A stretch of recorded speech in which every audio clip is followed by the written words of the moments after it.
참여하시면 좋을 것 같습니다. 자, 오늘 말씀 들어가기 전에 그 존재의 이유라는 것에 대한 이야기를 좀 한번 나누고 싶습니다. 우리 20대 초반쯤에 존재의 이유라는 노래 있지 않았어요? 갑자기 생각나는데 그 가수 이름이 뭐였더라? 그쵸. 역시 기억하시네. 저도 기억이 안 났어요, 그 가수 이름이. 그러니까 사실 그때 그 가수가 그 OST도 많이 부르고 했었거든요. 잠깐, 아마 그렇게 많이 안 냈어요, 앨범도. 근데 그 가수의 노래 제목 중에 존재의 이유가 있었는데, 사실 그때 이거예요. 뭐 굳이 유행가의 제목을 이렇게 비장하게 존재의 이유로까지 할 수 있을까? 물론 내용은 내가 존재하는 게 너를 사랑하기 위해서 뭐 이런 사랑의 내용이었지만, 좀 그런 유행가에서 얘기하는 주제 말고 오늘 한번 우리가 존재 이유에 대해서 한번 좀 나눠보고 싶은 게 있어요. 일단 사물을 한번 보면 우리 여기도 보면은 참 존재의 목적이 이유가 있는 것들이 많이 있죠. 지금 의자 앉아 계신 게 의자로서 좀 우리가 좀 안락하게 좀 오랜 기간 좀 뭐 강의를 듣던 아니면 교회 예배를 나오던 조금은 편안할 수 있게 하는 목적이 있는 거고요. 피아노나 저기 옆에 있는 건반은 또 음악을 하기 위한 또 목적이 있는 거고, 이 확성기 역시 제가 목소리로 얘기를 사실 여긴 들리는 크기지만 조금 편안하게 얘기할 수 있는 스피커랑 더불어서 그런 어떤 모든 사물에도 그런 존재의 목적이 분명히 존재합니다.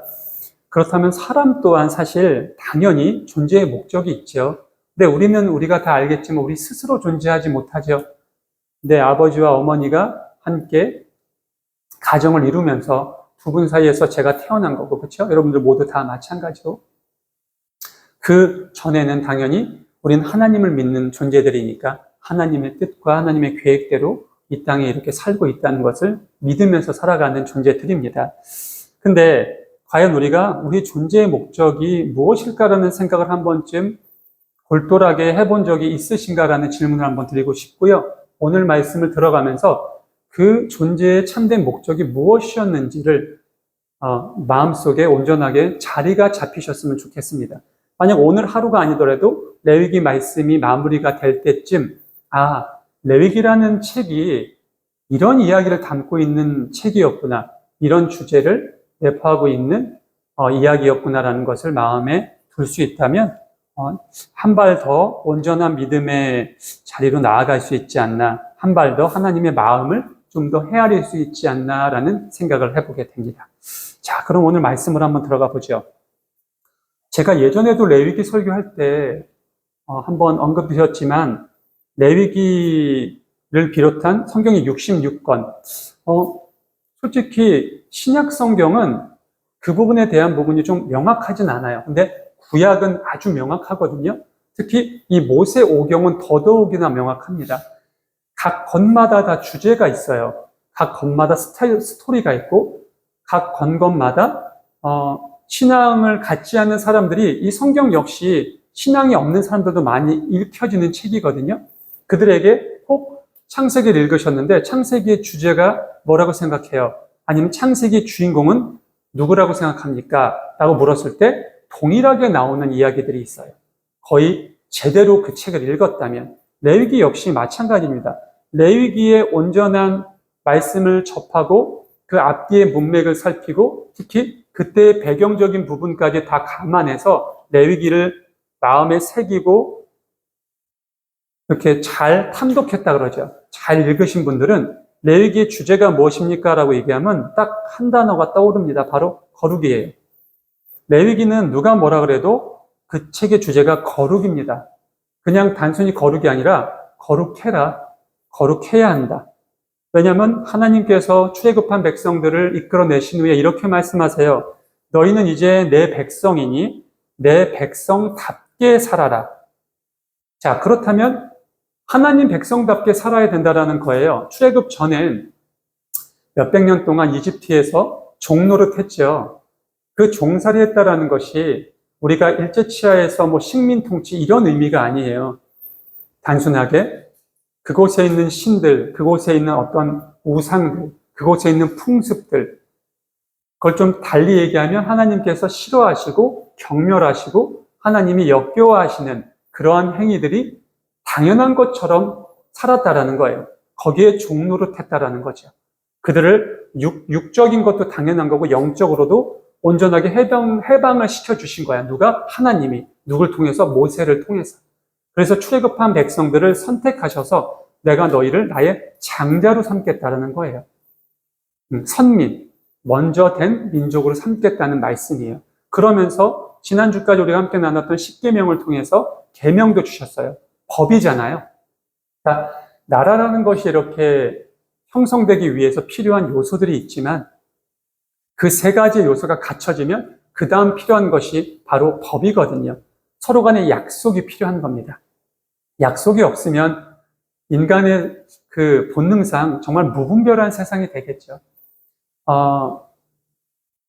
제가 지난주랑 더불어서 또 이 드라마 얘기를 하는데 최근에 이제 넷플릭스 천교육이라는 드라마 보셨잖아요. 근데 여러분 그 드라마 전에 비슷한 포맷의 드라마가 하나 또 있었어요. 그 드라마 제목이 제가 알기로 트리거라고 저는 기억이 나는데 혹시 보셨어요? 트리거라는 드라마? 우리 여기 누구야? 예진 봤네? 저는 그 트리거라는 드라마를 온전하게 못 보고 이렇게 몇 편만 좀 봤어요. 트리거라는 드라마의 대충 그 스토리는 이래요. 그 중에 빌런이 이제 김영광이라는 배우가 빌런 역할을 했고, 이제 형사로서 이제 김남길 씨가 형사 역할을 했어요. 근데 자꾸 총기 사건이 일어나는 거예요. 대한민국에서. 그것도 총기가 다뤄질 수 있는 조폭도 사실 우리나라는 총기가 허용되지 않았어요. 다 불법이죠. 근데 그게 아니에요. 너무나 평범한 고시원에서, 지하철역에서, 그리고 그러면 안 될 거라고 생각하는 학교에서. 그중에 빌런이 평소에 당하고 사는 사람들, 너무나 피해를 입은 사람들에게 트리거를 당기게 하는 거예요. 그래서 총을 그냥 주기도 하고 저렴한 금액에 주기도 하고. 그래서 극 중에 어떤 장면이 나오느냐, 왕따를 당하고 계속 폭행을 당하고 그 일진 무리들에게 공격을 당하는 어떤 학생이 그 총을 얻게 되고 그 모든 일진들 무리들을 총으로 쏴 죽이는 장면이 있어요.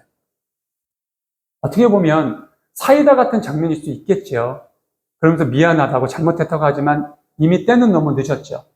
근데 그건 어떻게 보면 좀 참교육을 보면서 굉장히 트리거라는 드라마는 극단적으로 좀 간 거고, 인간의 어떤 파괴욕, 좀 인간의 잔인성을 좀 극대화하게 끌어올린 거고, 이 참교육이라는 드라마 말 그대로 교육 차원에서 그런 부분을 좀 시행한 드라마고요.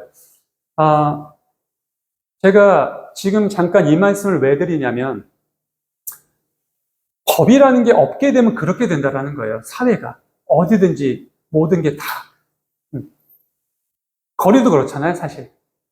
사실 뭐 어떤 나라가 좀 낙후됐다. 아직은 그 나라가 발전된 나라가 아니어서 이렇게 좀 무질서하구나라고 비아냥거리는 게 아니라, 여러분들 동남아에 놀러가 보셨던 분들은 다 느끼실 거예요.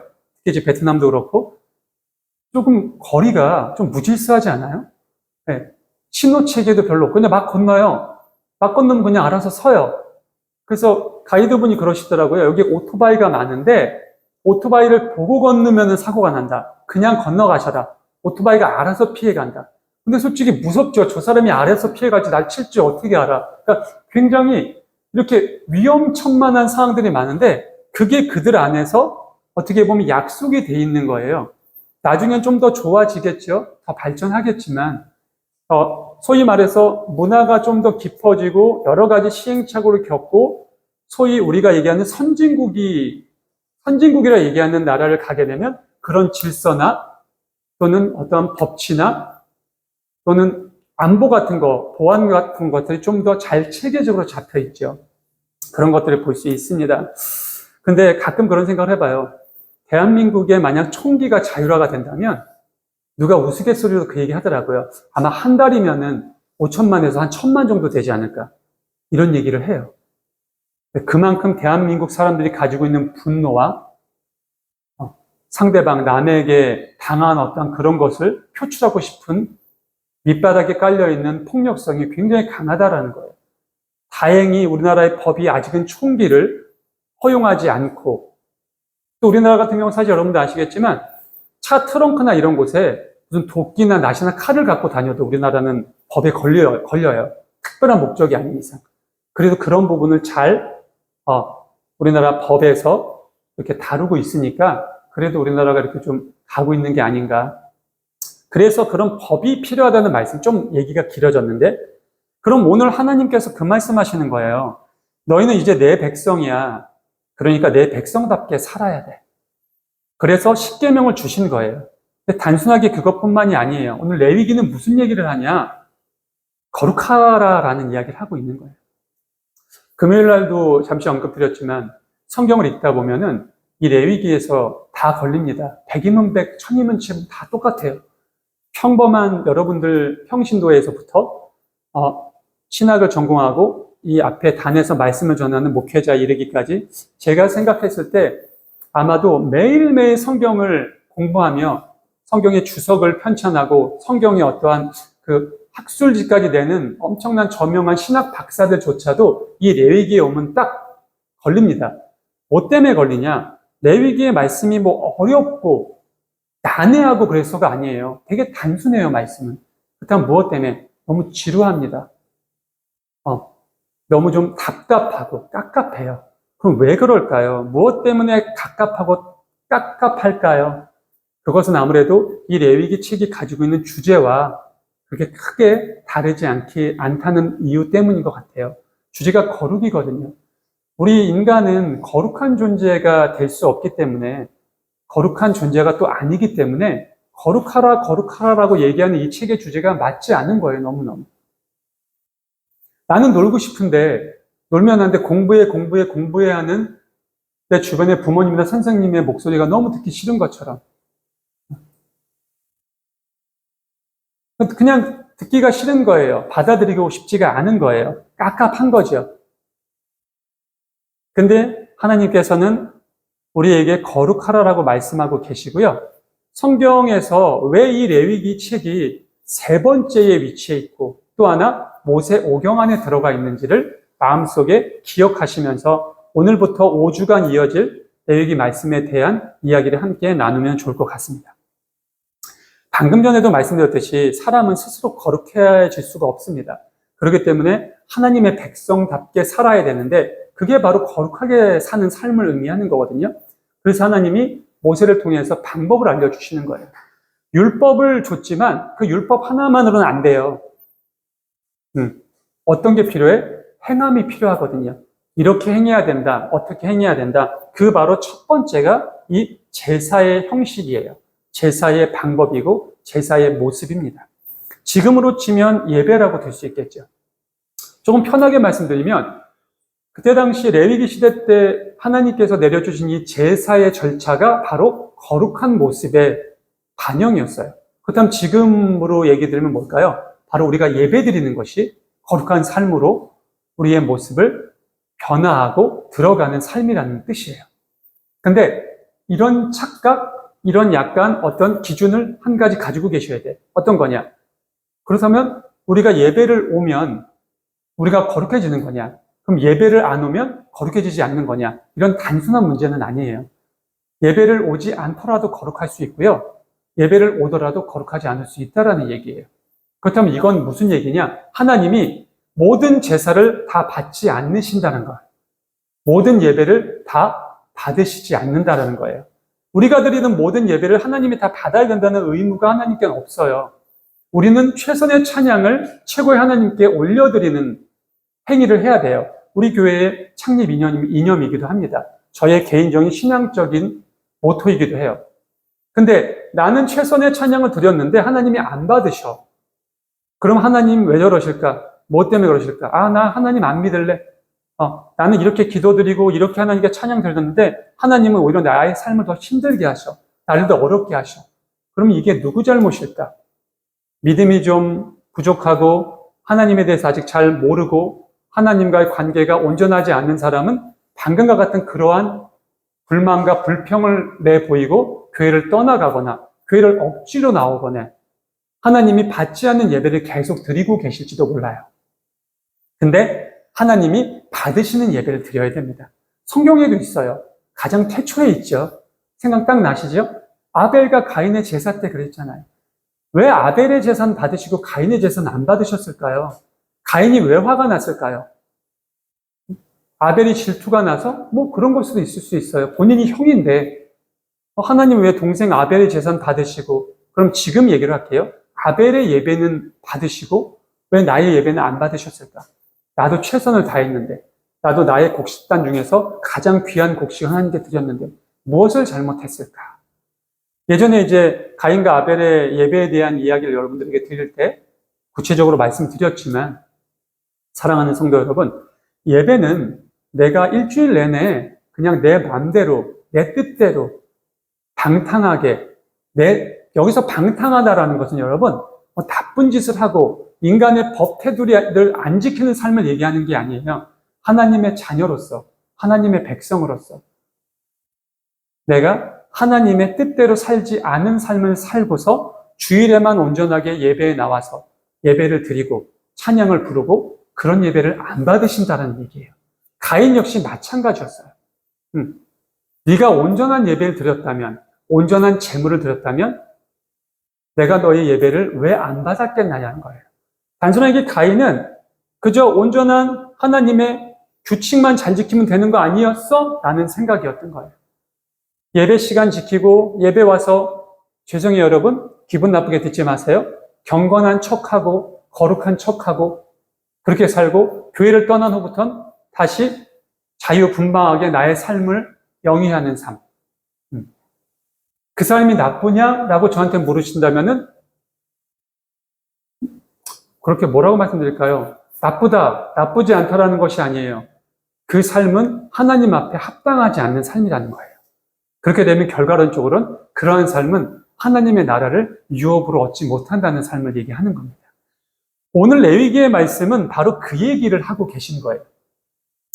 하나님께서 출애굽한 백성들을 40년 동안 광야에서 훈련을 시키셨어요.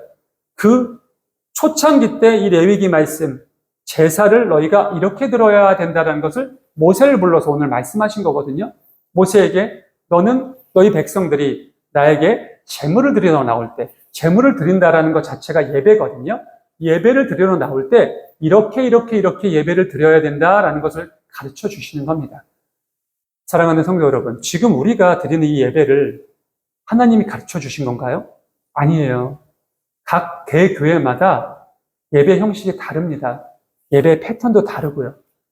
각 대교회마다 담임자들의 설교의 방식도 달라요. 어떻게 보면 오히려 로만 카톨릭, 우리가 소위 말하는 성당은 매주 주중에 교황이 하나님께 받은 말씀을 전 세계에 있는 모든 카톨릭 신부에게 전달을 합니다. 이제는 이메일로 하게, 예전에는 편지를 했대요. 그러니까 교황청에서 그 편지 그 우표값만 그때 들었었는데 한 주에 뭐 몇 억씩 썼대요. 몇 억씩. 한 주에. 근데 지금은 이제 너무 편해졌죠. 이메일로 보내니까. 이메일로 받아서 전 세계 교황청에서부터 똑같은 동일한 시간에 똑같은 말씀이 전해집니다. 아마도 한편으로 보면 그게 맞는 것 같아요.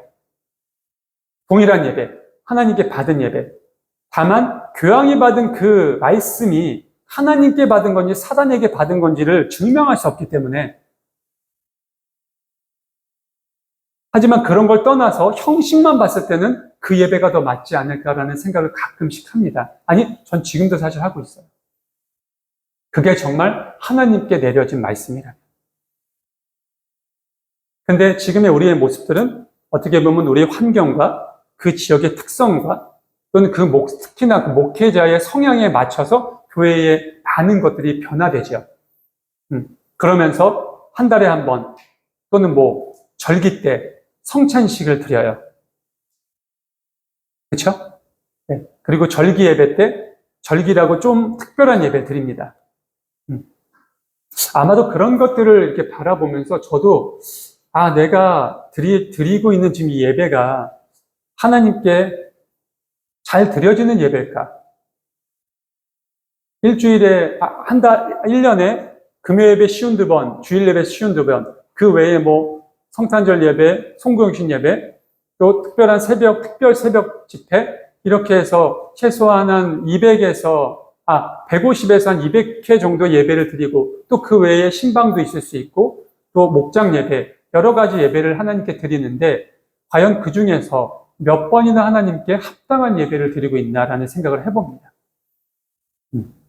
매 예배 때마다 성찬 예식을 하면서 예수님의 죽으심과 부활하심과 다시 오심을 기리는 로만 카톨릭처럼 그러한 온전한 예전을 드리지 않아요. 지금의 개신교들은. 그렇다면 다른 부분에서 거룩함을 이어가고 있나? 그런 것 같지도 않아요. 저를 바라봤을 때. 자, 혹시 성경책 가지고 계신가요? 아무나 한 분이 우리 오늘 나눴던 레위기 1장 3절을 한번 읽어주시겠어요? 1장 3절. 찾으셨으면 좀 크게 읽어주세요.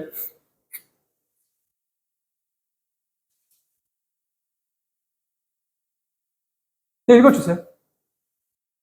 바치는 제물이 소를 번제물로 바치는 것이면 흠없는 수컷을 골라서 폐막 원기에서 바치되 나 주가 그것을 기꺼이 받게 하여. 아멘. 자, 나 주가 그것을 기꺼이 받게 해라.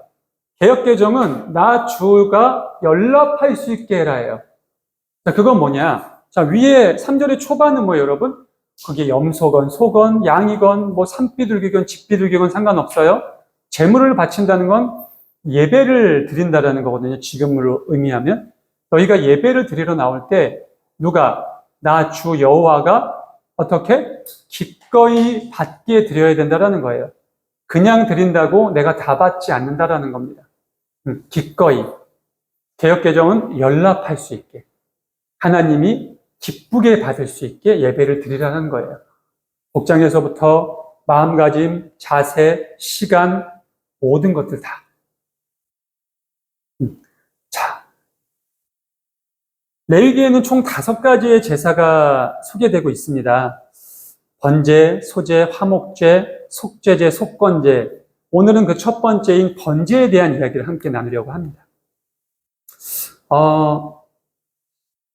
우리 방금 말씀 나눈 것처럼 하나님이 기쁘시게 받게 해야 된다. 하나님이 기꺼이, 그러니까 받으시는 분이 만족할 수 있게, 받으시는 분이 충분히, 그래도, 우리 얘기처럼 옆구리찔러 절 받는 시기까지라도, 그래, 받아줄게.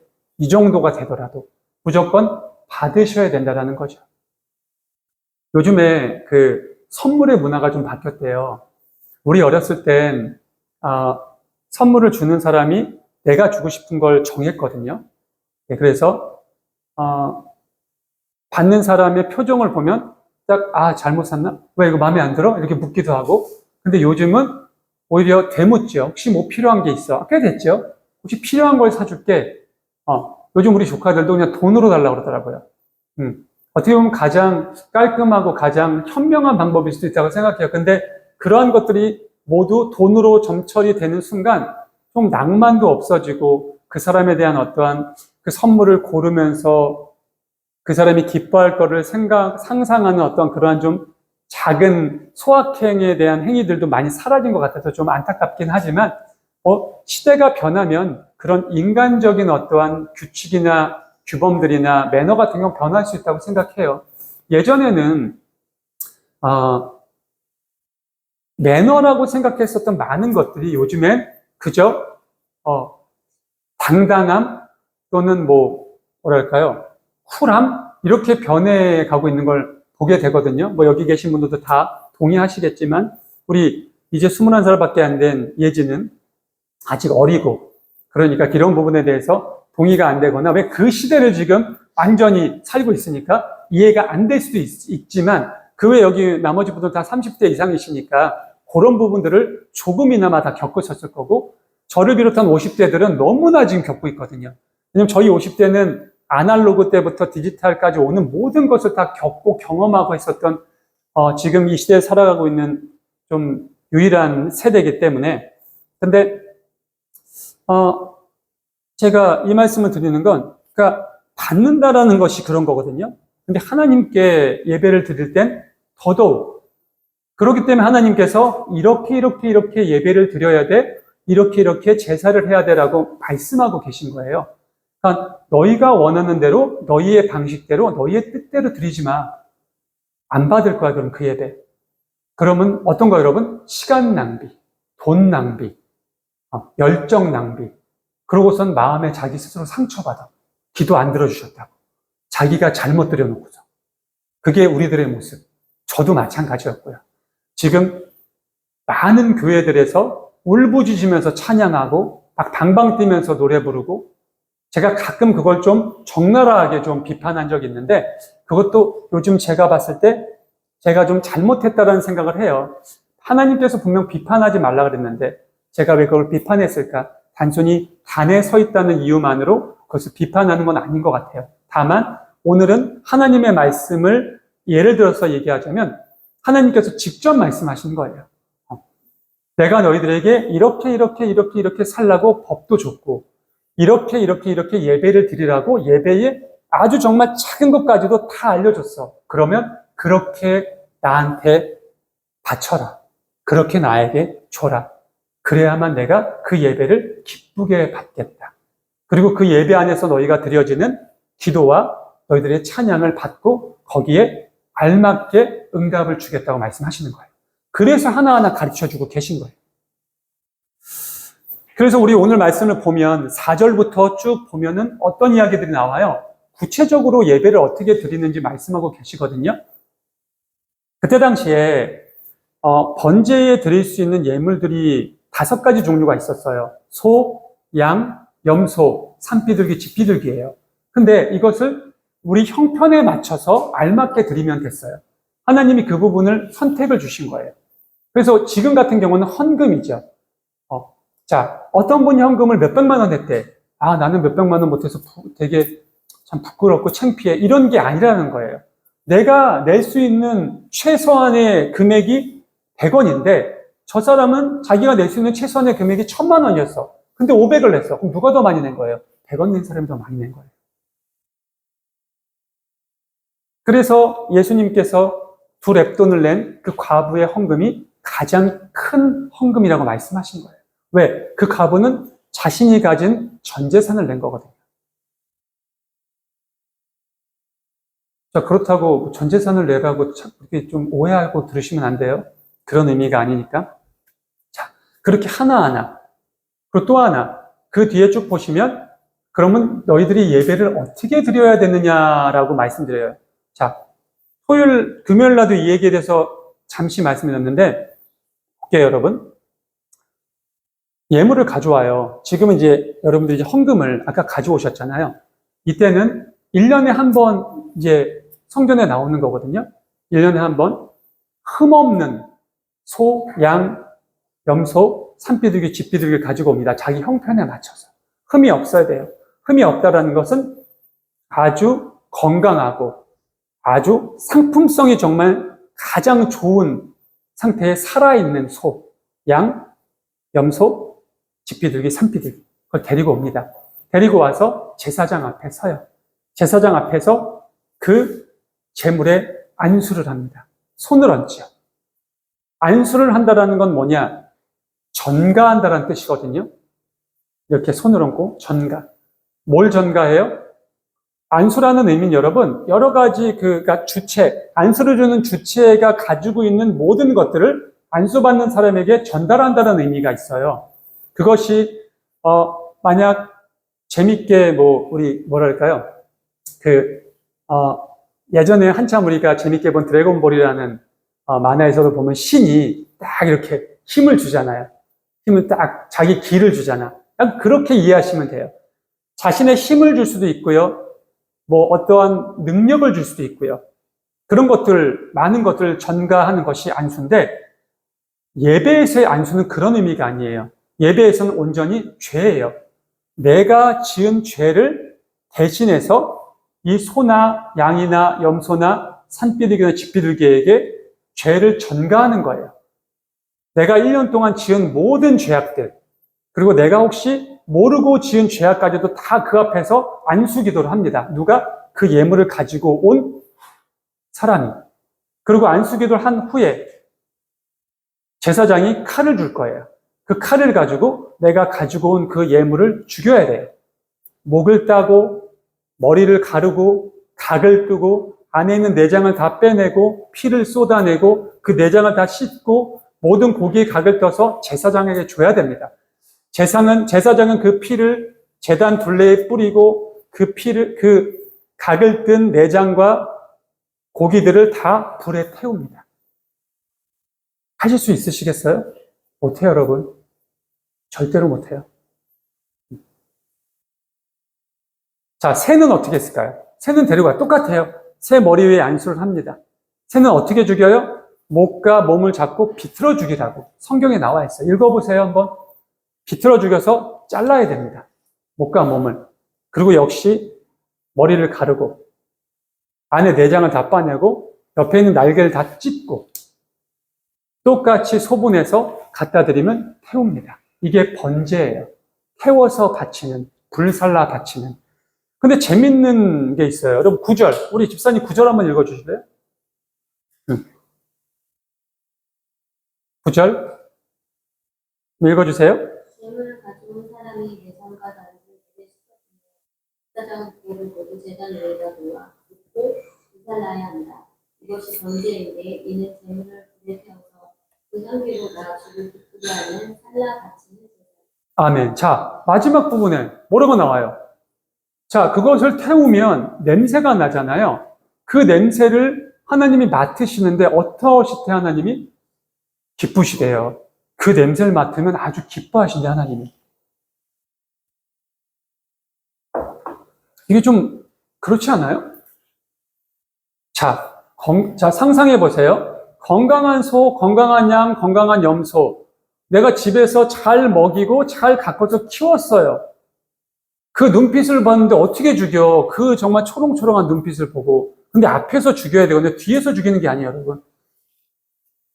대가리를 잡고, 여러분, 대가리는 나쁜 의미가 아니에요. 대가리를 잡고, 목을 따고, 그렇게 죽여야 돼요. 그 눈빛을 다 볼 수밖에 없는 상황이에요.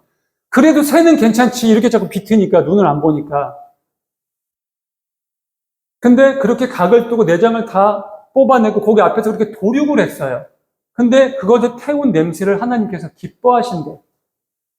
왜 기뻐하실까요? 하나님께서 그로 인해서 우리의 죄가 사해지기 때문이에요. 그로 인해서 죽을 수밖에 없는 우리가 살아날 수 있는 기회를 얻기 때문이에요. 거룩하지 않는 삶을 살았던 우리가 거룩한 삶의 반열에 오를 수 있기 때문에 하나님은 기쁘신 거예요. 그 냄새가 정말 향기로웠을까요? 얼마나 역했을까요, 여러분? 하지만 그건 그런 의미가 아니에요. 영적인 의미예요. 왜 그렇다면 그렇게까지 잔인하게 죽일까요, 여러분? 꼭 그렇게까지 죽여야 될까요? 그냥 한 번에 죽여도 되잖아요. 우리나라 고기 잡는 사람들처럼 이렇게 정으로 머리를 쳐서 두개골을 뽀개 죽인대요. 차라리 그게 낫지 않나요?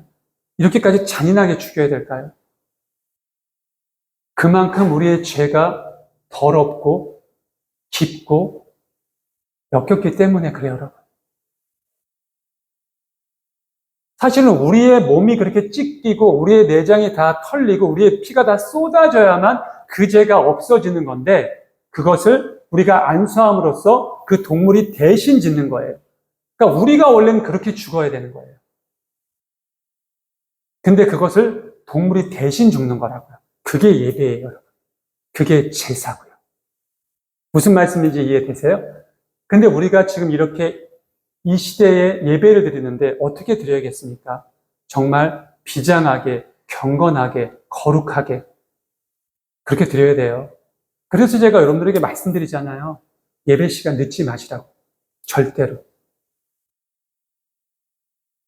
그리고 예배에 온전한 복장을 하고 오셔야 된다고.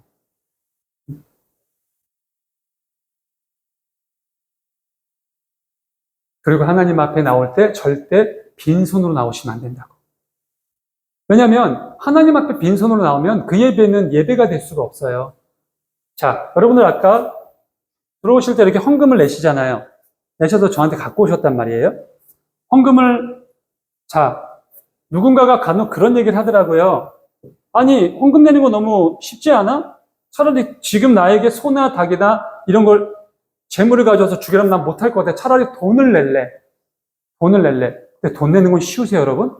돈 내는 건 쉽지 않아요, 여러분. 내가 피땀 흘려서 번 돈이에요.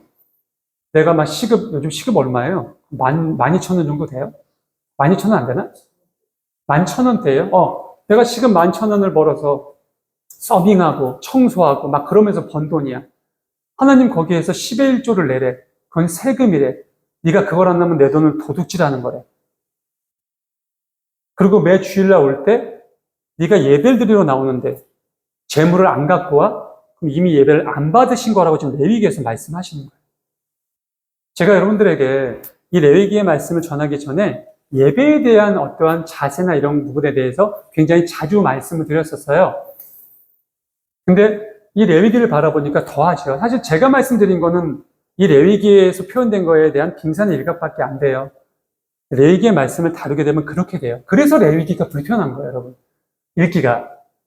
왜냐면 나는 아직 이러한 제사, 이러한 예배를 드릴 준비가 안 됐어. 아니, 굳이 이렇게까지 드리고 싶지 않아. 하나님이 뭐 안 받으시면 안 받으시는 거지, 뭐, 받으시면 뭐 내가 받으시는 걸 아나? 난 받으시는 것도 모르겠어. 난 그냥 지금처럼 드릴래. 이렇게 생각하는 사람들이 너무나 많아요. 대한민국 제 개인적인 생각으로 한 1,000만 되는 기독교인 중에 진짜 한 800~900만 명 이상은 그렇게 예배를 드리고 있지 않나라고 저는 생각해요.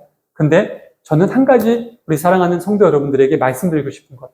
우리 하나님과 동행하는 교회 성도들만큼은 그런 예배를 안 드리셨으면 좋겠어요. 정말 하나님이 받으시는 예배를 드리셨으면 좋겠어요. 그래서 나중에 가인과 같은 인생이 안 되셨으면 좋겠어요. 아벨과 같은 인생이 되셔야 돼요. 형의 손에 죽었지만 하나님께 구원받았고 영원한 생명을 얻었단 말이에요. 그게 중요한 거거든요. 이 땅에서의 삶은 그렇게 중요하지 않아요, 여러분. 이 땅에서는 그저 하나님의 법 안에서 내가 좀 더 손해보고 희생하고 그렇게 사시면 돼요. 그 삶이 나중에 이 나라, 이 땅에서의 삶, 기껏해 100년밖에 안 되는 삶과 비교도 할 수 없을 만한 영원한 시간을 우리는 은혜로 선물로 받을 수 있어요. 그 자격을, 그 방법을 지금 하나님께서 말씀해 주고 계신 거예요. 너희는 이제 내 백성이다. 그러니 내 백성처럼 살아야 돼. 내 백성답게 살아야 돼. 내 백성답게라는 게 뭐냐? 내가 거룩하니 너희도 거룩해야 한다라는 겁니다. 거룩의 첫 번째, 첫 발 디딤이 바로 예배예요. 예배가 온전하지 않으면 거룩한 삶을 시작할 수 없어요. 왜? 이게 시작이라고 말씀드렸잖아요. 한 주의 시작은 일요일이에요, 여러분. 월요일이 아니에요. 한 주의 시작은 일요일입니다. 그래서 일요일날 예배를 드리는 거예요. 일요일날 우리가 온전하게 하나님께 예배로 드려지는 진정한 예배를 참되게 드리고 그렇게 첫 발을 잘 내디뎠으면 그렇게 첫 단추를 잘 꼈으면 나머지 한 주는 잘 흘러가는 수밖에 없는 거예요. 예배가 무너지고 예배가 회복되지 않으면 그 한 주가 아무리 내가 주식이 떠가지고 몇백억을 벌고 내가 승진해가지고 다음 달부터 월급이 2배가 올라도 그 삶은 그저 속빈 강정처럼 그저 이 땅에서 썩어질 삶밖에 안 되는 거예요. 하나님은 오늘 레위기의 말씀을 통해서 그렇게 말씀하고 계신 거예요. 자, 말씀을 마무리하겠습니다. 하나님께서 주신 모든 것은 다 우리를 위해서 주신 거예요. 우리를 사랑해서 주신 겁니다. 그것을 꼭 기억하셨으면 좋겠습니다. 지난 주까지 나눴었던 출애굽기의 말씀에 십계명 때도 말씀드렸고요. 오늘부터 5주간 이어질 예배에 대한 온전한 질서와 기준에 대한 레위기 말씀도 마찬가지입니다. 또 감사하며 또 이것을 그저 마음속에만 담아두는 게 아니라 실천하면서 살으셔야 돼요. 그리고 내 자녀에게, 어린 내 주변의 동료들에게 잘 가르쳐 주셔야 돼요. 그래야 우리 자녀들이 올바르게 자랍니다. 지난번에 그 말씀 드렸잖아요. 참교육이라는 드라마에서 너무나 마음을 때리는 대사가 나왔다고. 남을 아프게 하면 안 된다. 남을 피해 주면 안 된다. 주변 사람들을 힘들게 하면 안 된다. 그들을 다치게 하면 안 된다. 그거 당신들이 가르쳤어야 된다고. 그거 당신들이 부모였잖아요. 당신들이 못하면 학교 선생이라도 가르쳐야 된다고. 선생이 못하면 누군가 했어야 된다는 거라고. 그래서 우리 교권 보호국이라는 것이 창설돼서 지금 이렇게 반강제적으로 하고 있는 거라고. 그래서 어떻게 보면 그 대사가 굉장히 마음에 와닿았어요. 전 똑같은 말씀 우리 사랑하는 성도들에게 내려드리고 싶어요. 먼저는 내 자신에게 하셔야 돼요. 매 순간순간 모든 것. 하나님은 완전하신 분이에요, 여러분. 하나님은 완벽하신 분입니다. 하나님의 말씀, 하나님의 기준, 하나님의 방향엔 단 0.001%의 오류도 없어요. 그게 오류다, 뭔가 이상하다 생각하면 내가 이상한 거예요. 본인의 믿음과 본인의 방향을 다시 바라보세요. 그리고 혹여 아닌 것 같은데, 이거는 잘못된 것 같은데 하더라도 완전한 완성을 이루시는 하나님을 믿으세요. 그리고 매 순간 감사하시고 실천하세요. 또 그러한 모습을 바라보면 굳이 자녀들에게 가르치지 않아도 자녀가 따라오게 됩니다. 하지만 자녀가 잘못된 길을 간다면 하나님의 말씀으로 명확하게 가르치세요. 그래서 가정을 세우시고 그것이 예배로 온전하게 이어질 수 있는 우리 사랑하는 모든 성도들 되실 수 있기를 간절히 축원합니다. 기도하겠습니다.